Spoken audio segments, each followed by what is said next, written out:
Hello everyone, welcome to our channel. నేను సమరి. ఈరోజు మనతో ప్రముఖ సీనియర్ పొలిటికల్ అనలిస్ట్ చిట్టిబాబు గారు ఉన్నారు. వారితో మాట్లాడదాం. సార్ నమస్తే. నమస్తే.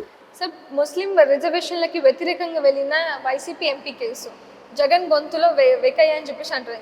దీని గురించి ఏం చెప్తారు సార్? జగన్ గొంతులో వెలక్కాయ అనే మాట వాళ్ళు వాడారు. కానీ ఇక్కడ ముస్లిం రిజర్వేషన్ అనే దాని మీద కొన్ని రాజ్యాంగపరంగా కొన్ని విధి విధానాలు ఉన్నాయి. ఒక రిలీజియన్ పేరు మీద రిజర్వేషన్స్ చేయకూడదు, అది రాజ్యాంగం విరుద్ధం. ఒక మతం పేరు మీద రిజర్వేషన్, అందుకనే ఈ కులాల పేరు మీద రిజర్వేషన్ అంటారు, దళితులకు రిజర్వేషన్ అని, ఎస్సీ ఎస్టీ రిజర్వేషన్ అంటారు. కానీ ఒక మతం పేరు మీద రిజర్వేషన్ చేయకూడదు. ఇప్పుడు ముస్లిమ్స్లో ఈ హిందువుల్లో ఉన్నట్టు ఈ కులాలు లేవు, కులాలు విభజన లేవు. ముస్లిమ్సే ముస్లిం అంతే. దాంట్లో సున్నీ ముస్లిం అయినా, షియా ముస్లిం అయినా ముస్లిమే. వీళ్ళలో మళ్ళీ కులాలు గిలాలు లేవు, హిందువుల్లో ఉన్నట్టు లేవు. ఉన్నా వాళ్ళు ముస్లింకి తప్పితే విభజన లేదు. అలాగే క్రిస్టియన్స్లో కూడా విభజన లేదు, క్రిస్టియన్ అంతే. Who ever holds cross is Christian. మళ్ళీ దాంట్లో దాంట్లో ప్రొటెస్టెంట్స్, బిలీవర్స్, ఇట్లా రకరకాలు ఉన్నారు. బట్ అయినా క్రిస్టియన్ అనేది బ్రాండ్ దాంట్లో. బట్ హిందువులు అట్లా కాదు, దళిత హిందువులు, ఎస్సీ హిందువులు, ఎస్టీ హిందువులు, ఇలా రకరకాల డివిజన్స్ ఉన్నాయి. అందుకని అణగారిన వాళ్ళు, ఈ దళితులు అణగారిన వాళ్ళు, వాళ్ళలో హిందువులు ఉన్నారు, క్రిస్టియన్స్ ఉన్నారు, ముస్లిమ్స్ ఉన్నారు. సో దళితులకి పేరు మీద రిజర్వేషన్స్ ఓకే, దాంట్లో ఎవరున్నా దళితుడు. బట్ మత పేరు మీద చేయకూడదు. అది ముందుకు తీసుకొచ్చినప్పుడు అతను వైసీపీ అతను కేసేసాడు అగెన్స్ట్గా. ఇది తప్పు, కరెక్ట్ కాదు, రాజ్యాంగ విరుద్ధం. రాజ్యాంగ విరుద్ధంగా ఏమవుద్ది, ఉన్నే ఐవాష్గా చెప్పడం తప్పితే రేపు కోర్టులో వెళ్తే కొట్టేస్తారు. కోర్టులో ఇట్స్ నాట్ వ్యాలిడ్ అంటారు. సో ఈ మోసపూరితమైన మాటలు టెంపరీగా ఎలక్షన్స్ కోసం చెప్పడం వద్దని అతను వేశాడు. అది జగన్కి ఏం వెలక్కాయ కాదు, గొంతులో పడ్డ వెలక్కాయ కాదు, ఏం కాదు, వెలకపడ్డు కాదు, ఏమి కాదు. అది ఇష్యూ, అది అన్ని రాష్ట్రాల్లో జరుగుతుంది. ఇక్కడ హైదరాబాద్లో కూడా గతంలో రాజశేఖర రెడ్డి పీరియడ్లో 4%, 11% రిజర్వేషన్ ఇస్తామన్నారు.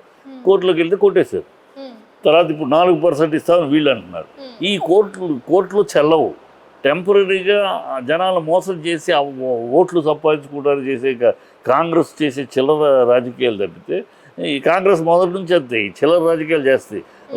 అంటే నెరవేర్చలేని వాగ్దానాలు, నెరవేర్చలేని హామీలు ఇవ్వటము, ఆ టైం టెంపరీగా జనాల్ని ఆకర్షించడం, ఆ తర్వాత మేమేం చేయలేం, కోర్టులో కేసు, కోర్టులో కొట్టేశారు, కోర్టులో వద్దన్నారు, ఎవరి మీద తోసేయటం, ఈ పద్ధతిలో తప్పితే అది అతను కేసేసింది జెన్యూన్, కరెక్టు, రాజ్యాంగ విరుద్ధమైనది.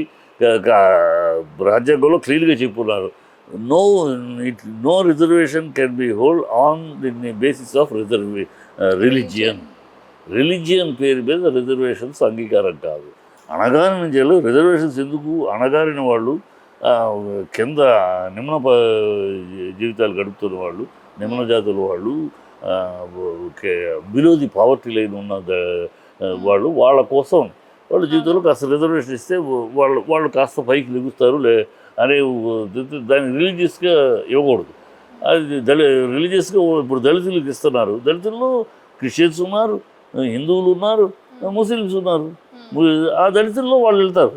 తర్వాత పైన ఉన్నారు ఓసీలు గీసీలకి, వాళ్ళకి సపరేట్ 10% రిజర్వేషన్ గవర్నమెంట్ కల్పించింది. సో వాళ్ళలో పేదలు ఉన్నారు, ఓసీల్లో కూడా పేదలు చాలామంది ఉన్నారు. సో వాళ్ళకి ఆ రిజర్వేషన్. ఇట్లా సమాజంలో అందరినీ కొంచెం పైకి తీసుకురావడానికి ఉపయోగపడాల్సిన ఇట్లీ దాన్ని మతపరంగా వాడుకుంటాం దౌర్భాగ్య లక్షణం. అది కాంగ్రెస్ చేస్తుంది, దాన్ని వ్యతిరేకించి ఇది వేసాడు. కాకపోతే ఇప్పుడు దీనికి సీఎంగా మీరు అంగీకరిస్తారా లేదా మీరు అని అడుగుతారు.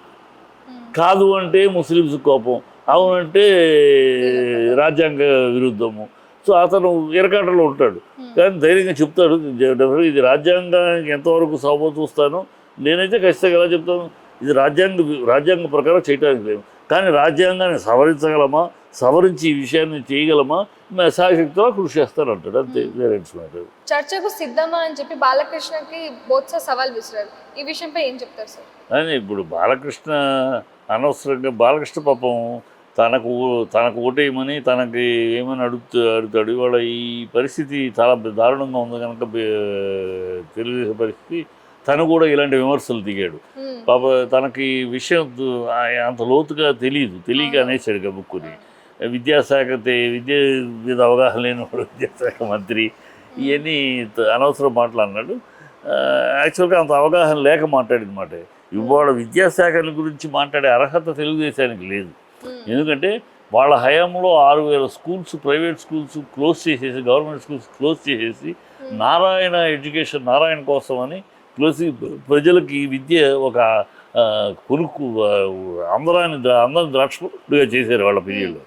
ఇవాళ ఈ పీరియడ్లో పేదవాడికి కూడా ఇంగ్లీష్ మీడియం, పేదవాడి రిక్షా తొక్కునేవాడి కొడుకు, ఆటో డ్రైవర్ కొడుకు కూడా చక్కటి యూనిఫామ్ వేసుకుని కంప్యూటర్ పెట్టుకుని జమ్మని స్కూల్కి, ఆ స్కూల్ కూడా మొత్తం ఆవరణ అంతా కూడా ఒక కార్పొరేట్ స్కూల్ స్టైల్లో సో ఘనంగా ఉన్నారు. సో ఇవాళ విద్యా విధానం ఎక్కడా లేని, దేశంలో ఎక్కడా లేని పద్ధతిలో ఇక్కడ నాడు నేడుతో బళ్ళన్నీ మారినాయి, స్కూల్స్ అన్నీ బ్రహ్మాండంగా ఉన్నాయి. సంతోషపడుతున్నారు ఎవరికాళ్ళు పిల్లలు. మా పిల్లలు గతంలో ఏంటంటే పక్కింటి బంగ్లాలో ఉండేవాడు వ్యాన్ వస్తుంది, వెళ్తాడు, జమ్ము షూట్లు వేసుకుని వస్తాడు. ఇక్కడ మన పిల్లడేమో కాళ్ళకు చెప్పులు కూడా లేకుండా ఏదో పెట్టుకుని కార్పొరేషన్ స్కూల్కి వెళ్ళటం, అక్కడ సరిగ్గా చదువు చేయకపోవటం అలా ఉండేది. ఇప్పుడు అలా కాకుండా ఆ పిల్లాడితో సమానంగా ఈ పిల్లాడు షూస్, యూనిఫాము జమ్మని పెట్టుకుని వెళ్తున్నాడు. వాళ్ళ తల్లిదండ్రులు, ఆ పేద కుటుంబంలో తల్లిదండ్రులు ఆనందంగా గర్విస్తున్నారు. వాడు ఇంగ్లీష్ మాట్లాడతాడు. ఇంటికి వచ్చి ఒక రిక్షావాడి కొడుకు ఇంటికి వచ్చి డాడ్ గెట్ మీ సంథింగ్ అని అంటే ఎలా ఉంటుందమ్మా అసలు? తలుచుకుంటే వాళ్ళ ఉప్పొంగిపోతుంది కదా.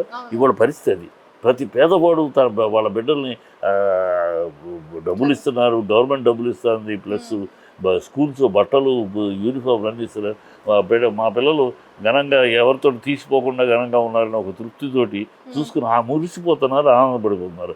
మనకే నేను తిరుగుతూ ఉంటే కొన్ని స్కూల్స్ పిల్లల వాళ్ళు ఇవాళ ఇంగ్లీష్ మాట్లాడుతూ, కాన్వెంట్ ఇంగ్లీష్ మాట్లాడుతూ ఉంటే ఉన్నవాడు వేరమ్మా, ఉన్నవాళ్ళు మన పిల్లలు ఎక్కడో చదువుతారు, చదివిస్తాము, ₹1,00,000 తగలబెట్టి కూడా చదివిస్తాం. వీళ్ళు చదివించలేదు.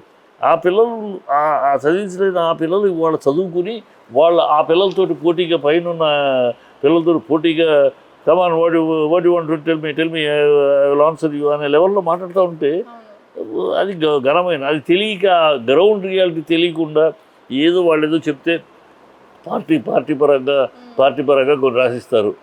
ఈ మాట్లాడు అవి మాట్లాడేసరి చెప్తే పాప చర్చికి పిలవటం, బొత్స బాలయ్యని చర్చికి పిలిచి బంకపరచాల్సిన అవసరం లేదు.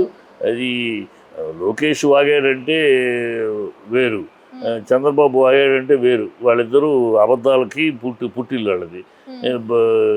బాలయ్య అలా కాదు.